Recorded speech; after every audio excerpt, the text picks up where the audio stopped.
When you go into a burning building, you have zero visibility. The heat's got you on the floor, so you're crawling around, and the wheels start rolling in your head.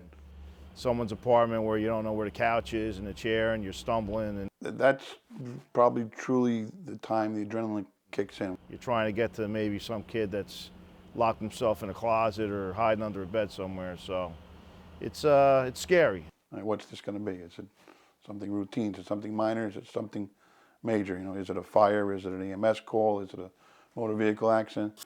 You're running into a burning building that's on fire with people hanging out the windows, and you start, going through checklists in your head. You go from 0 to 100 in 10 seconds.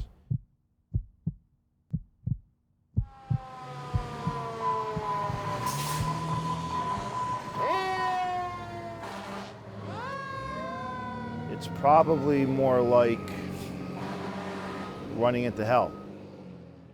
My favorite part of the position was the ability to interact with the public, the ability to be able to make a difference in people's lives, whether it be something minor or something major. No 2 days were ever alike. My favorite part about the job is helping people who can't help themselves. That's why we're here. Everything under the sun, really, people rely on the fire service to respond to their needs. We'll give you a brief tour of our duties and responsibilities and some of the tools that we use on a regular basis to affect any and all type of situations that we come in contact with, from fire calls and fire duty to any type of technical rescue. Right now we're in the cab of our rescue truck here. This is a 6-man cab. We have flashlights that we take in with us. We carry an inflatable boat with a motor in case we have any operations on the water that need to be addressed. So we're pretty well self-contained right in this rig here to handle a myriad of incidents that we come across here and be able to deal with them effectively. Physical stress, of course. You're carrying 50 pounds of gear, you're wearing 50 pounds of gear. Firefighter Bland is wearing the typical firefighter's turnout gear, along with his Scott Air Pack and basic tools that he would be carrying into a fire. The mental impact of being a firefighter is always there, yes. It's a very stressful environment at times. You don't know what's going to happen minute to minute.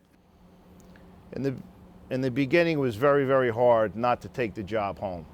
I was very young when I started. Back then, it was more like take your feelings, push them down, and hope they don't come up for a long time. But now, because I've seen so much, it's sadly, it's routine to me. It was, something that you would take home with you, and sometimes you want to share it with your family, and sometimes you don't. We're going to funeral home part-time.